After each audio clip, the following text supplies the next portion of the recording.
Welcome, everyone, to the latest edition. This is the Ultimate Cleveland Guardian Show. He's Zach Meisel. I'm Adam the Bull. Zach, how you doing, man? You excited for today's show? We got a lot to get to. Man, there's never a dull moment in Cleveland sports, but boy, Nope. there's a lot to talk about. There is. We got Kyle Manzardo coming up, but Steve Kwan going to the injured list. We'll get to that. Plus, the Guardians, after losing on Friday to the Angels, end up winning the series. Plus, we'll look at what's ahead for this week and how they survived the Quan injury. That's all coming up on the Ultimate Cleveland Guardian Show.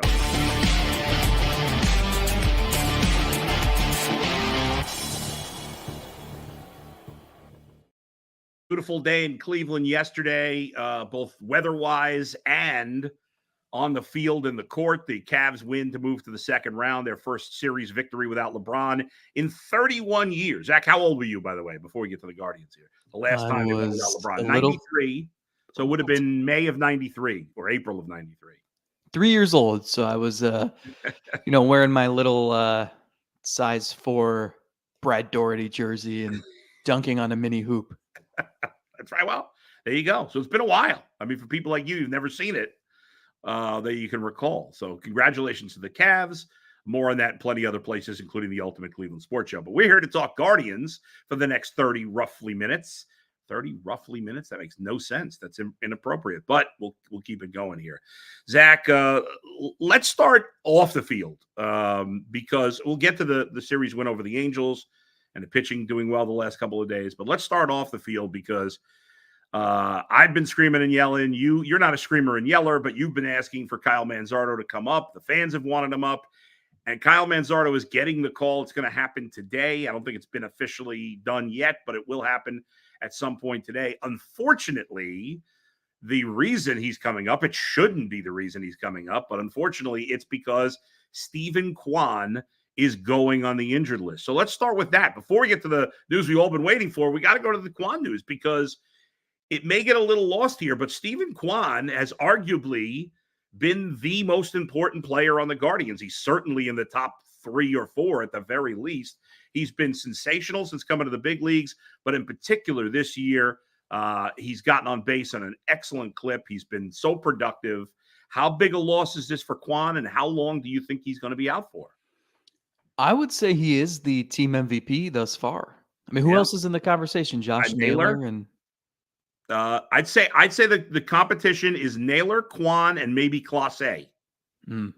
Or like the new bullpen coach. Okay, fine. Yeah, I mean, you want to go, but yeah, I mean, I think really it's Kwan or Naylor. I mean, that's probably it. And I'm with you. I would lean towards Kwan. He's been sensational this year. So I think it's a critical loss. It's weird because it almost flies under the radar here in this situation because everyone's been excited or wanting Manzardo up here. Kwan is like, that's the one guy you don't want to lose because the lineup has been scoring runs. Like they rank pretty high in runs per game. And yet you look at individual performances and there's like 2 guys meeting expectations. It's Kwan and it's Naylor, maybe David Fry, but he's not an everyday player. Right. So Kwan is sitting there in that leadoff spot. He's the catalyst. He's the table setter.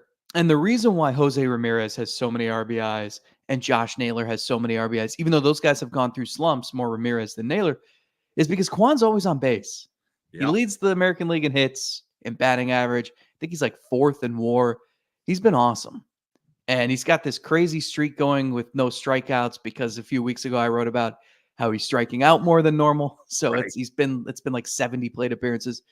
So he's probably the guy you could least afford to lose, at least offensively. And then it's just weird because now you're calling up a guy who, like, I want to see those guys in the lineup together. Right. Kwan and Manzardo. And we're not going to get that for a while. So I don't know how long Kwan's going to be out. We'll find out more on that today. I asked him yesterday morning. I saw him in the clubhouse, and I just, they didn't have the MRI results back yet. When it's a hamstring, like, especially because there's the 10-day injured list now, it's almost a guarantee.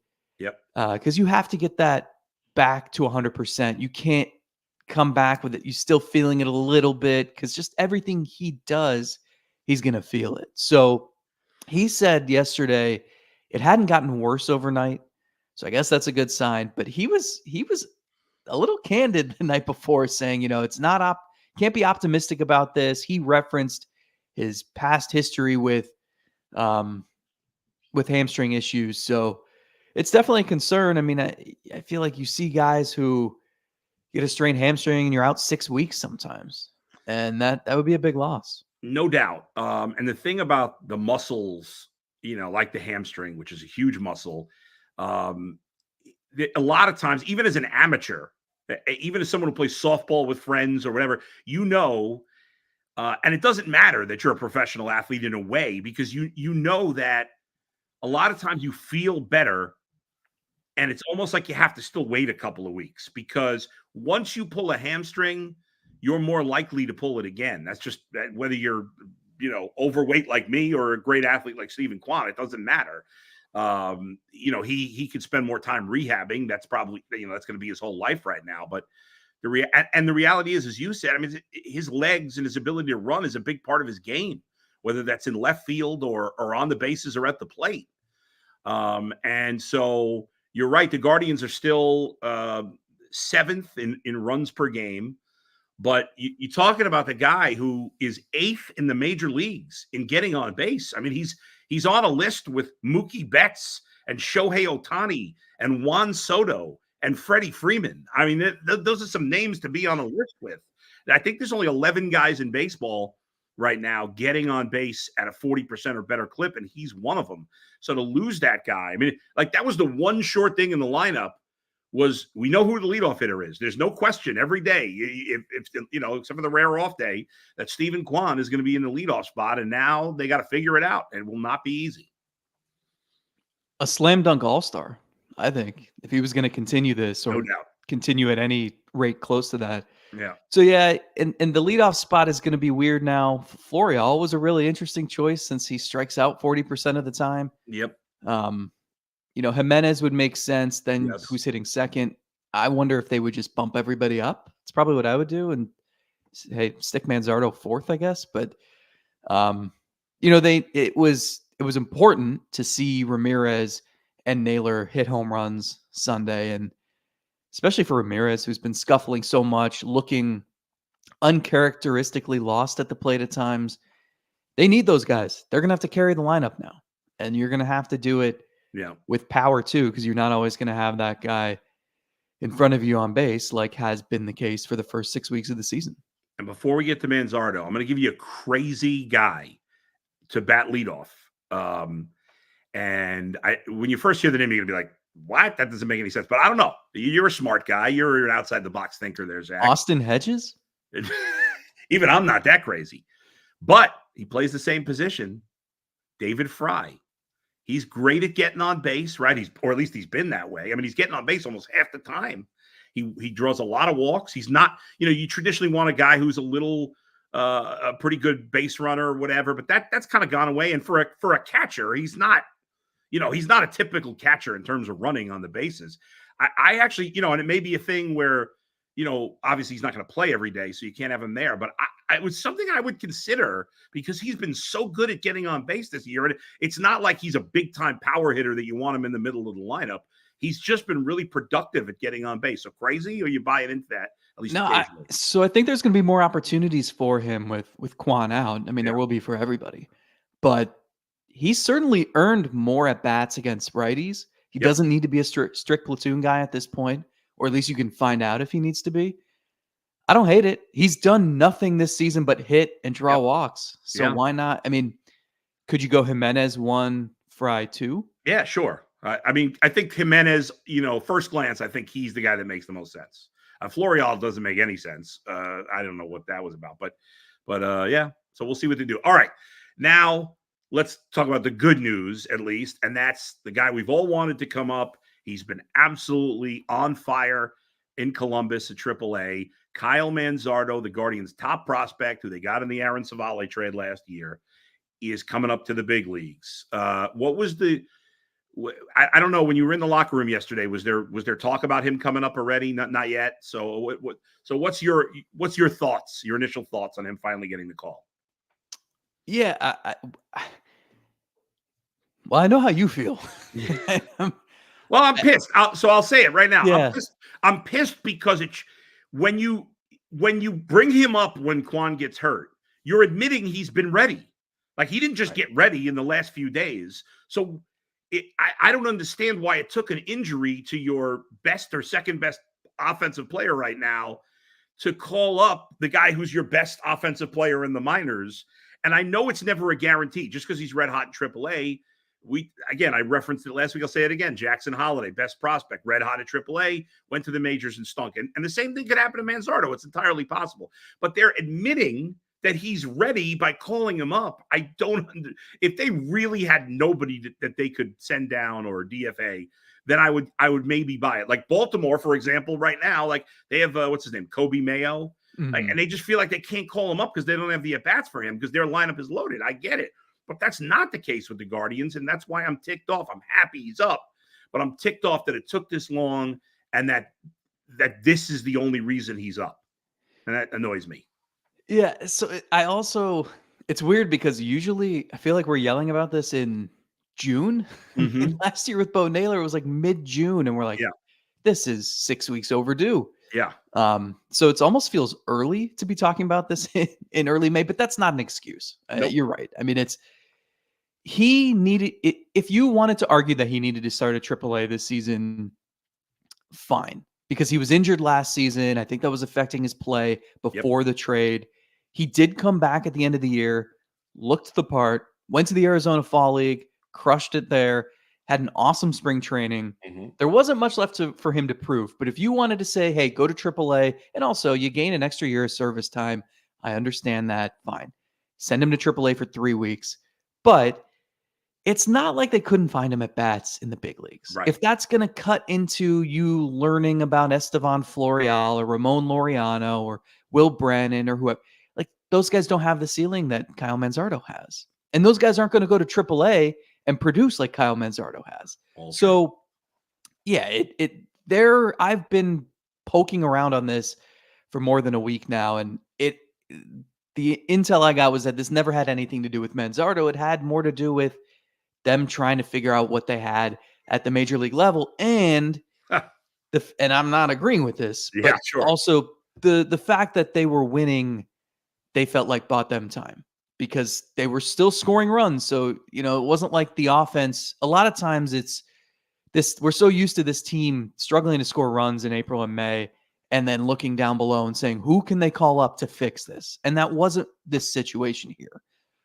So there are questions about, if you called Manzardo up and you cut Ramon Laureano, they felt like they would be short a right-handed bat, and that wouldn't quite solve what they needed. They felt like if they call up Manzardo and cut Estevan Florial, I think they're afraid to lose Florial at this point because they traded for him.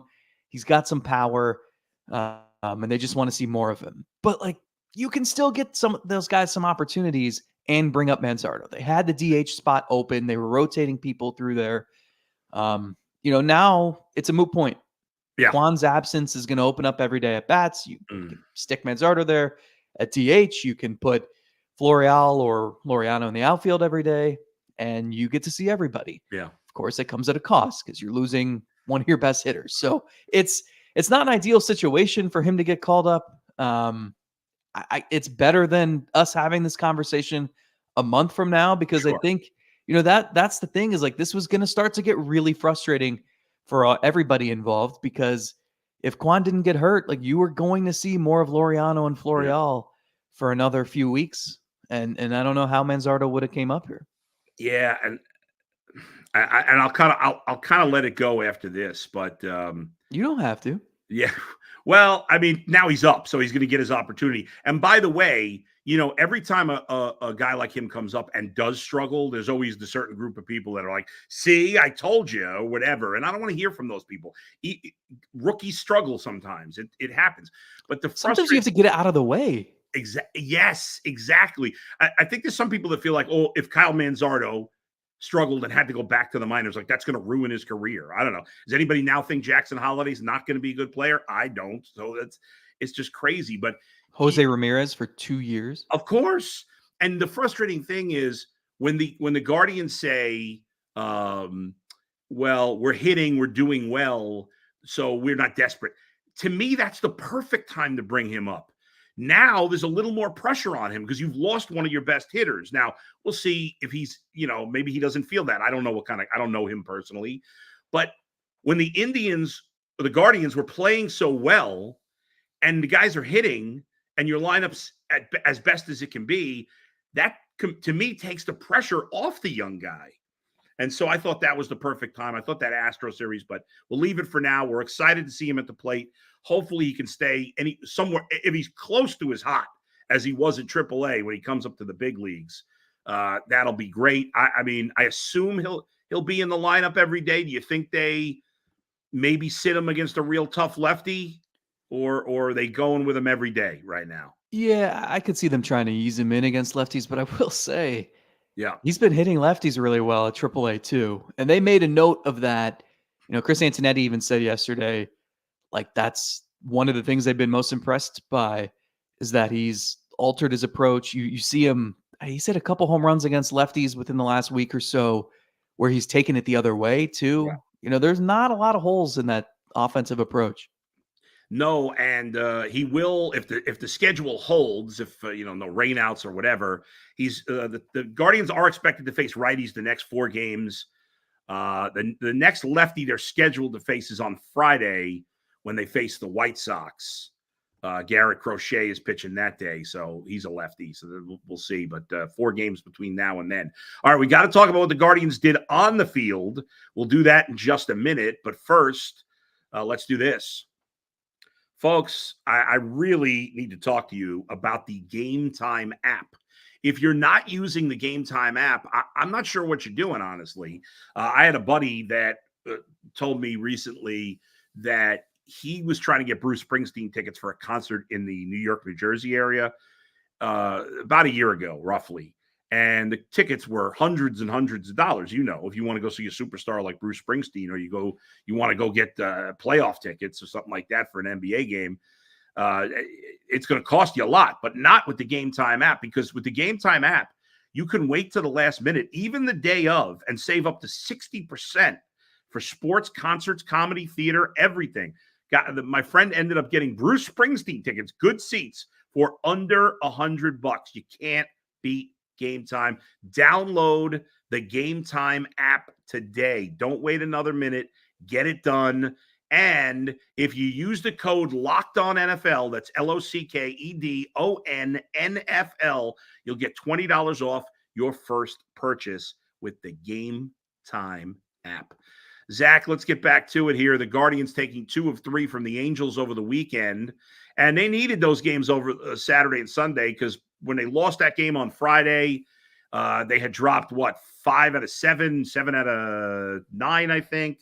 They had not been playing particularly well. That last game against the Astros was ugly. We talked last week about how even their losses have been close, but they had those 2 bad losses in a row, got smoked by the Astros 8-2 on Thursday, and then blanked by the Angels and Joel Soriano 6-0. But great job Saturday, Sunday. They win 7-1 and 4-1 to move 10 games back over 500.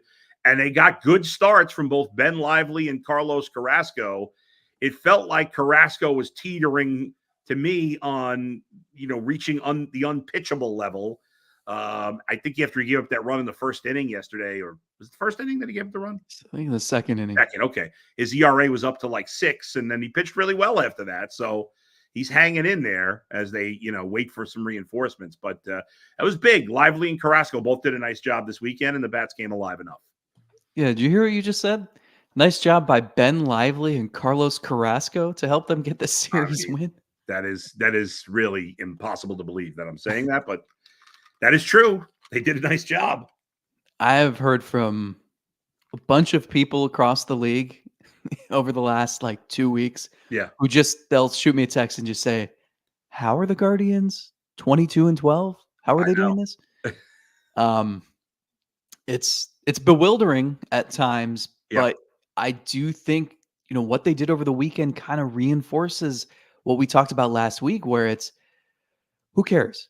Just shut up and enjoy the ride, I think, because it's been so impressive. I mean, that is, I feel like I'll keep referencing last season, where The Friday loss made sense. They got back into Cleveland after 3 a.m.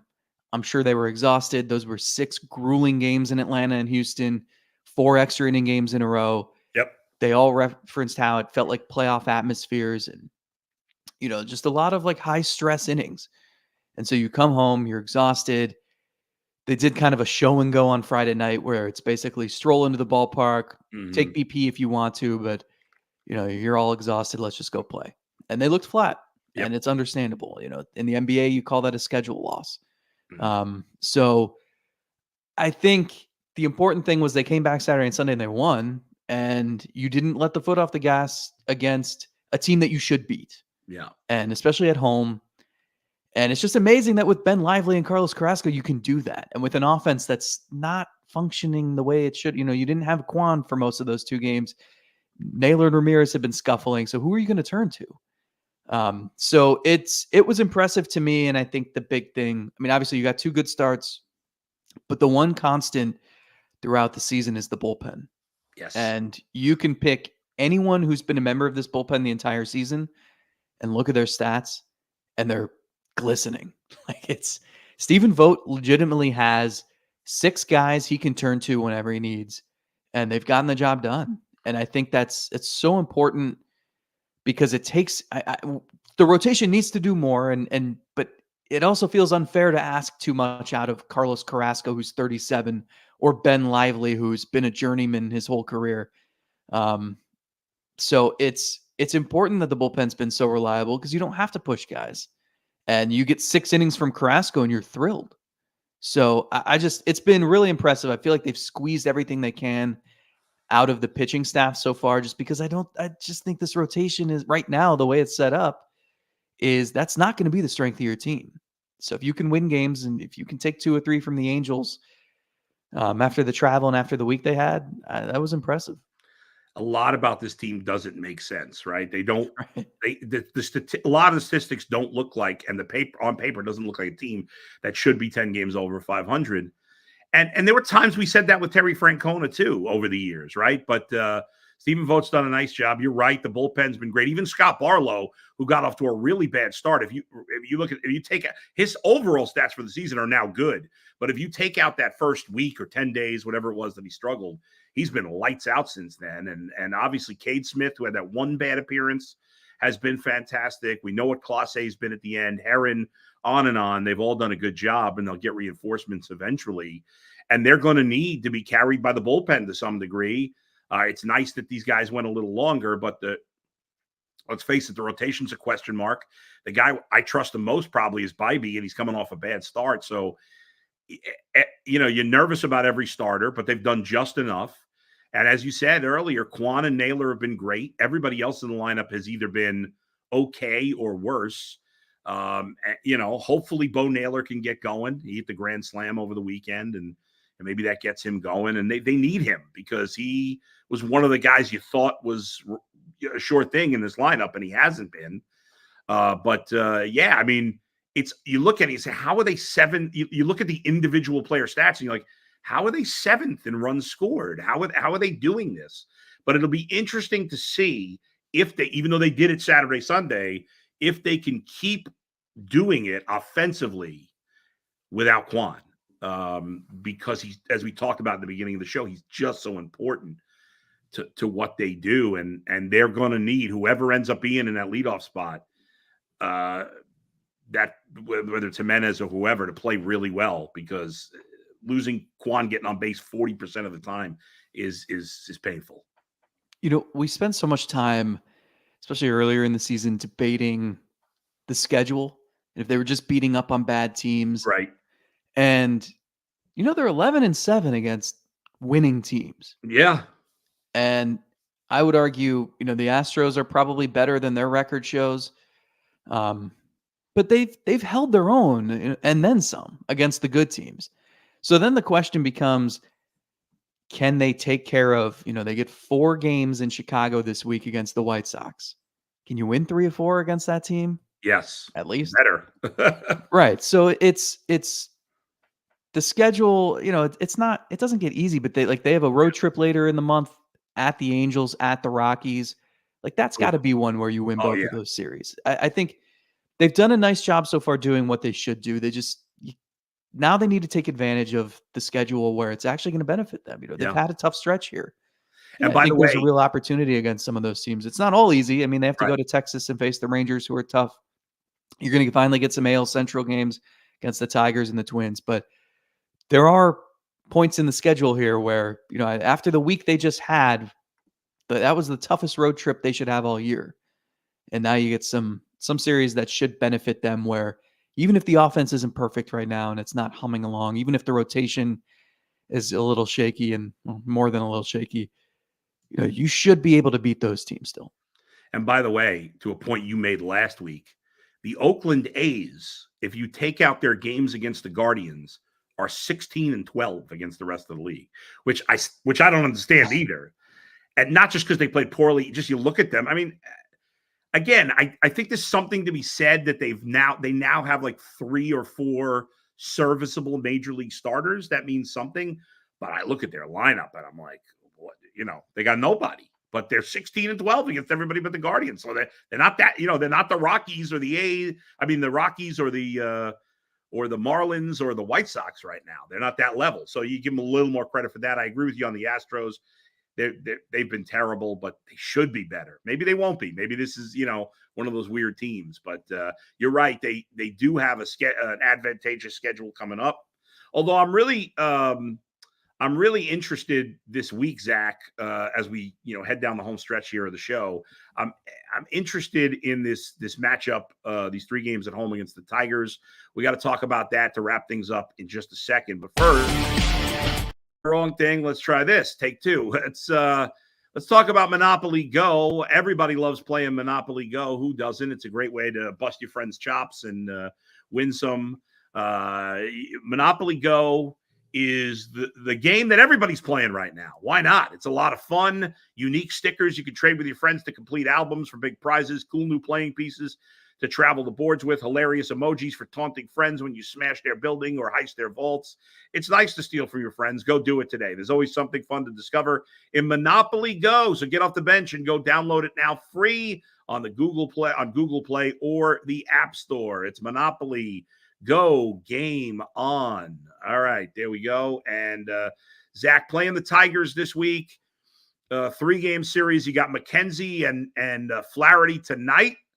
And Jack Flaherty, who was really good when he first came to the big leagues. He struggled the last bunch of years with the Cardinals. He's pitched pretty well for Detroit. He's got a 4 ERA, which is obviously not great, but his whip is 103.